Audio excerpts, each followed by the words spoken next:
Jubi Monsif.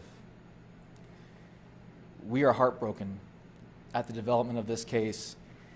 It is not the outcome anyone in our community was hoping for. We all hoped Jubi would be found alive, in good health, and be able to be reunited with family and friends. Jubi Monsif was last seen in his home on September 23rd of 2021. He was reported missing to Scottsdale Police early that morning, which started a massive search effort to find him. As you may remember, he was an adult, but with autism and believed to have the mental capacity of an 8-year-old. His neighborhood was searched, as well as all surrounding desert areas and the canal immediately near to his home. When he was not immediately found, the search expanded and additional resources were utilized. Information was disseminated through social media and news media, and a silver alert was issued for him. Because of the media coverage, tips and potential sightings of Jubi poured in from across the valley and the state. Additional support came from the community, volunteers stepping up to help find him. And over the days and weeks that followed, Scottsdale Police received assistance from the Maricopa County Sheriff's Office, Arizona Department of Public Safety, the Central Arizona Project, and the FBI. Searches included the use of tracking dogs, air units, drones, and area searches by officers and deputies on foot, bicycle, and horseback. As additional time went by, other means of searching for Jubi included looking to the online gaming community that he participated in and examining electronic records on the devices and platforms that he used. Surveillance video was collected from the neighborhood and local businesses and also reviewed. No signs of Jubi were found on the videos that were collected. Last week, Scottsdale Police were notified that human remains were found at the Central Arizona Project pump station near Power Road in the Loop 202 Red Mountain Freeway. Those remains were forensically tested and were a DNA match for Jubi. There were no apparent signs of foul play. We want to offer our sincere thanks to all those who participated in the search for Jubi, and this includes the volunteers, his family, friends, our law enforcement partners, and the news media. I'd like to turn it over to Detective Heinzelman.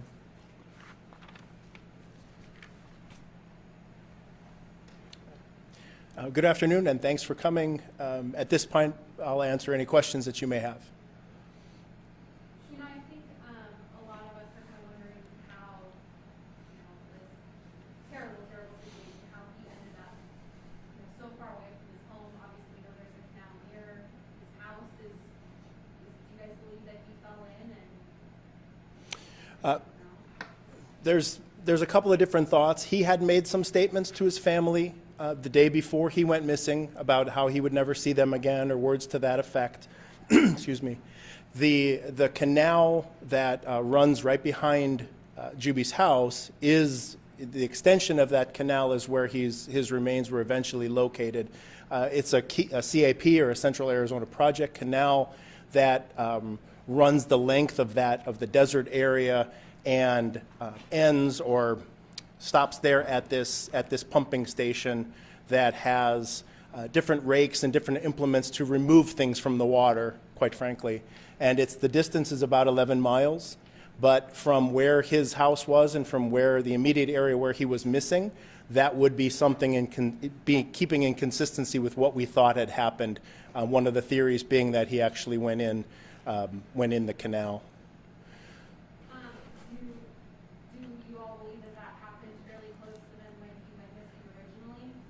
Well, we believe it was probably within that first few hours of him going missing.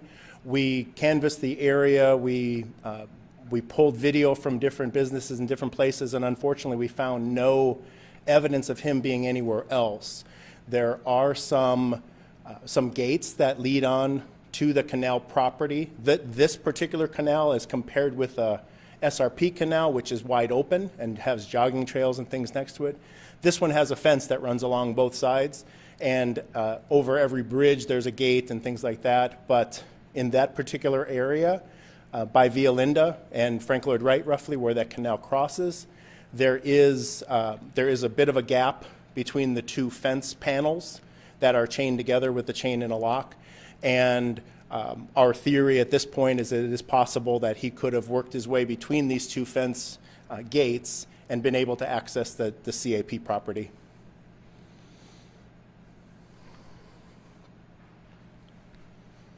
What was found on Jubi's devices and his online accounts? We researched all of Jubi's cell phone as well as his computer and all of his gaming systems. At this point, it's normal everyday conversation with family, for example, on his cell phone.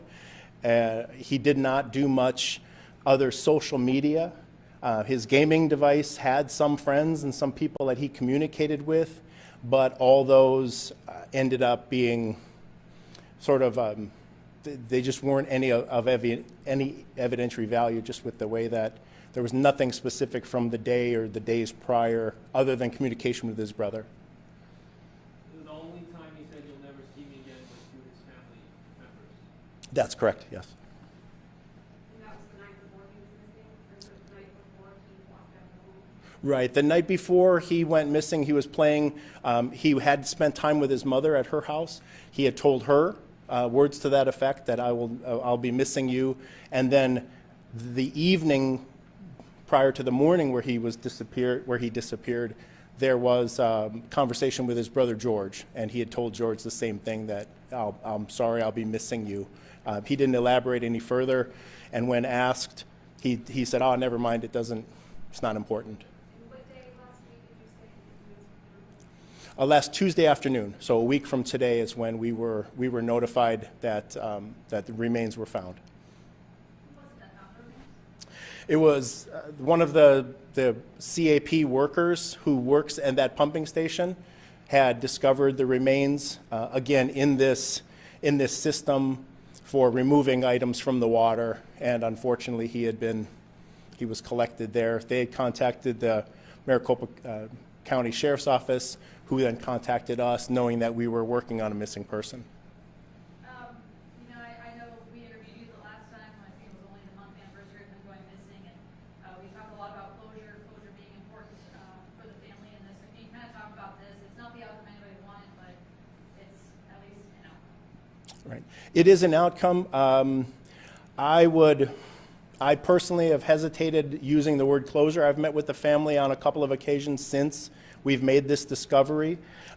The problem with it is it's an answer, but it's not the final answer. It is still a mystery as to how he got in there. We're only speculating that he was able to work the space that we thought he did. That space, was that ever searched by the dogs back in when we were first starting the search? Initially, we had tracking dogs on the scene. They did lead us from Jubi's house towards that direction. And as a matter of fact, if we've seen reports of the Albertsons and places like that, that area is on the exact path that would take someone, if they were continue, they would have gone to Albertsons. So it's consistent with what the dogs had found. Going forward, will there be autopsy, toxicology? Is that going to happen? The remains were collected and autopsy was done. Some toxicology samples were collected. That's still pending as far as the results were. And a preliminary report, or at least some findings, were given to us that had stated that the pathologist had found no obvious signs of foul play at this point.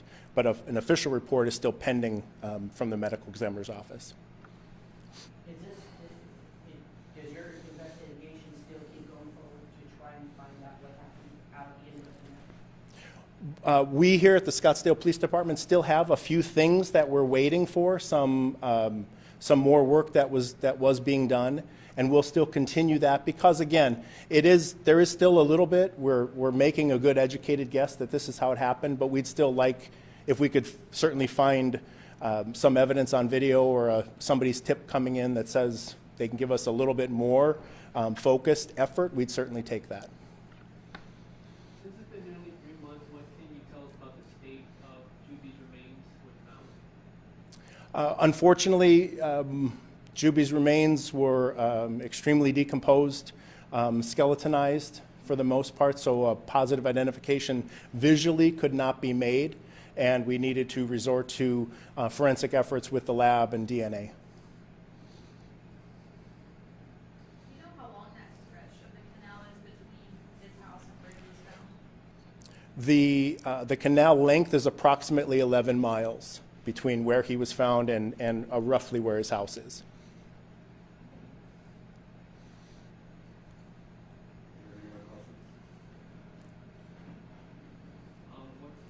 You had multiple conversations with the family since, and what's that been like for you? Because obviously you wanted to find Jubi healthy and safe, and they have been relentless in this search. Right. We've worked very close with the family over these last 3 months.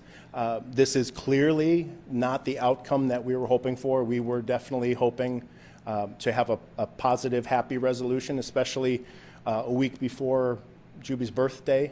And unfortunately, that didn't happen. But we're still in good communication with the family. They understand what is going on, and we'll continue to try to get some more answers for them as much as we can. Quick question, when did you guys dial back your search with the dogs, the aircraft, the mountains, humans, all of those efforts? When were those?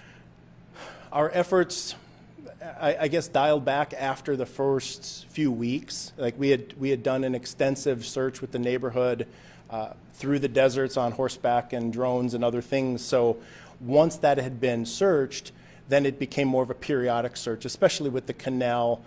The possibility that he would have found himself in there was something that every couple of weeks we were getting reports from the investigators there. So it scaled back a little bit, but we continued to work right up until last week. Thank you, John.